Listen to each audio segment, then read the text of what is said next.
Hello' বন্ধুসকল, মই আশা কৰোঁ আপোনাক সকলোৱে ভালেই আছে। আজি নতুন আৰু এটা ভিডিঅ' লৈছোঁ। ভিডিঅ'টো হ'ল আপোনাৰ যদি ভোটাৰ আই ডি কাৰ্ড বেয়া হৈছে বা ডেমেজ হৈছে বা নেম এড্ৰেছ আপোনাৰ মুচি গ'ল, আপুনি কেনেকৈ অনলাইন ডিজিটেল ভোটাৰ আই ডি ডাউনলোড কৰিব পাৰিব। এইটো ভিডিঅ'ত সম্পূৰ্ণ ষ্টেপ বাই ষ্টেপ দেখুৱাম। ভিডিঅ'টো সম্পূৰ্ণ শেষলৈকে চাই থাকিব। হেল্ল' ভিউৱাৰ্ছ, আৰু এটা ৰিকুৱেষ্ট, যদি কোনোবা মোৰ চেনেলত নতুন ভিজিট কৰিছে তেন্তে চেনেলটো ছাবস্ক্ৰাইব কৰিব আৰু কাষত থকা বেল আইকনটো অল কৰি দিব। সময় নষ্ট কৰি বলক ভিডিঅ'টো আৰম্ভ কৰোঁ। আপুনি ভোটাৰ পৰ্টেলত আহিব লাগিব। এইটো হ'ল নতুন ভোটাৰ পৰ্টেল। আপুনি ক্ৰম ব্ৰাউজাৰত চাৰ্চ কৰিব voter.eci.gov.in। আপুনি এইটো ছাইডত আহি যাব। আপোনাৰ সুবিধাৰ কাৰণে এই ৱেবছাইটৰ লিংকটো ডিছক্ৰিপশ্যনত দি দিম, তাত ক্লিক কৰিলে ডাইৰেক্ট আপুনি এইটো ছাইডত আহি যাব। অহাৰ পিছত আপুনি ইয়াত চাওক লগিং আৰু চাইন আপ। আপুনি যদি এতিয়া ভোটাৰ পৰ্টেলত ৰেজিষ্টাৰ হোৱা নাই বা একাউণ্ট বনোৱা নাই তেন্তে আপোনাৰ ইয়াত চাওক ৰেজিষ্টাৰ আছে। আপুনি ৰেজিষ্টাৰত ক্লিক কৰি আপুনি ৰেজিষ্টাৰ কৰিব পাৰিব। আপুনি ৰেজিষ্টাৰ ক্লিক কৰাৰ লগে লগে এনেকৈ আপোনাৰ ডেছবৰ্ড অ'পেন হ'ব। অলপ ৱেইট কৰিব। এনেকৈ আপোনাৰ ডেছবৰ্ড অ'পেন হ'ব। ইয়াত আপোনাৰ মোবাইল নম্বৰ দিব, কেপচা দিব আৰু চেণ্ড অ'টিপিত ক্লিক কৰিব। ক্লিক কৰাৰ লগে লগে আপোনাৰ মোবাইলত এটা অ'টিপি আহিব। অ'টিপিটো আপুনি এণ্টাৰ কৰিব আৰু পাছৱৰ্ড কনফাৰ্ম পাছৱৰ্ড বনাই আপুনি ইয়াৰ পৰা বেক হৈ যাব। বেক হৈ যোৱাৰ পিছত আপুনি ইয়াত চাওক লগিং, আপুনি লগিঙত ক্লিক কৰি দিব আৰু আপুনি ইয়াত চাওক আপোনাৰ মোবাইল নম্বৰ দিব, যিটো আপোনাৰ ৰেজিষ্টাৰ কৰিছে বা একাউণ্ট বনাইছে। এই মোবাইল নম্বৰটো ইয়াত দিব আৰু পাছৱৰ্ডটো দিব আৰু কেপচাটো দি পেলাই আপুনি ভেৰিফাইত ক্লিক কৰিব। ক্লিক কৰাৰ পিছত আপুনি লগিঙত ক্লিক কৰিব। মই ফটাফট লগিং কৰি আপোনালোকক দেখুৱাই আছোঁ। হেল্ল' ভিউৱাৰ্ছ, আপোনাৰ কেপচাটো দিয়াৰ পিছত আপুনি ভেৰিফাই ক্লিক কৰিব আৰু লগিঙত ক্লিক কৰি দিব। এনেকৈ আপোনাৰ ডেছবৰ্ড অ'পেন হ'ব।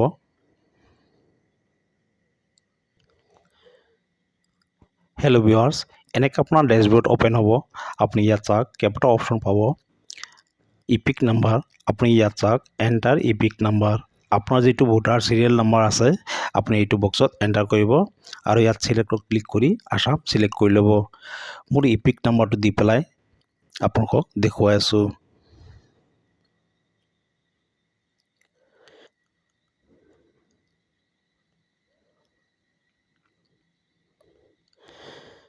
ইপিক নাম্বাৰ এণ্টাৰ কৰাৰ পিছত ইয়াত চাওক চিলেক্ট বুলি আছে। আপুনি চিলেক্টত ক্লিক কৰিব আৰু ষ্টেট আসাম চিলেক্ট কৰি ল'ব আৰু ইয়াত চাওক চাৰ্জ বুলি আছে, আপুনি চাৰ্জত ক্লিক কৰি দিব আৰু অলপ ৱেইট কৰিব, পেজটো লোডিং ল'ব। এনেকৈ আপোনাৰ ডেছবৰ্ড আপুনি দেখা পাব।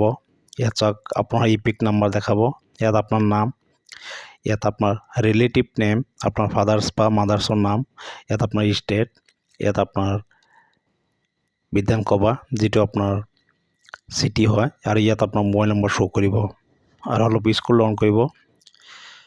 ইয়াত চাওক the facility to update your mobile number is available in form 8। আপোনাৰ মোবাইল নম্বৰটো আপোনাৰ ভোটাৰ আই ডিৰ লগত ৰেজিষ্টাৰ থাকিব লাগিব, তেতিয়াহে আপুনি অনলাইন ভোটাৰ ডিজিটেল আই ডি আপুনি ডাউনলোড কৰিব পাৰিব। আপুনি ইয়াত চাওক চেণ্ড অ'টিপি, আপুনি ইয়াতে ক্লিক কৰি দিব। আপোনাৰ মোবাইলত এটা অ'টিপি যাব, অ'টিপিটো আপুনি ইয়াত এণ্টাৰ কৰি দিব। আপোনাৰ ৰেজিষ্টাৰ নাম্বাৰত যিটো অ'টিপি যাব আপুনি এণ্টাৰ অ'টিপিত ফিল কৰিব আৰু ইয়াত চাওক ভেৰিফাই বুলি আছে, ভেৰিফাইত ক্লিক কৰি দিব আৰু অলপ ৱেইট কৰিব, পেজটো লোডিং ল'ব। এনেকৈ আপোনাৰ অ'টিপি ভেৰিফিকেশ্যন ডান ছাকচেছফুলি। ইয়াত চাওক ডাউনলোড ইপিক বুলি আছে, আপুনি ডাউনলোড ইপিকত ক্লিক কৰি দিব। মই ডাউনলোড ইপিকত ক্লিক কৰি আপোনালোকক দেখুৱাই আছোঁ। ইয়াত চাওক কংগ্ৰেচুলেশ্যন বুলি দেখাইছে।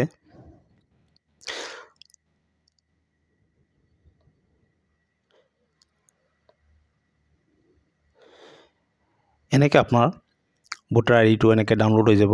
ইয়াত চাওক সম্পূৰ্ণ ডিটেইলছ আপুনি এনেকৈ চাব পাৰিব। এইটো হ'ল আপোনাৰ ডিজিটেল ভোটাৰ আই ডি কাৰ্ড। এনেকৈ আপুনি অনলাইন আপুনি ডাউনলোড কৰিব পাৰিব।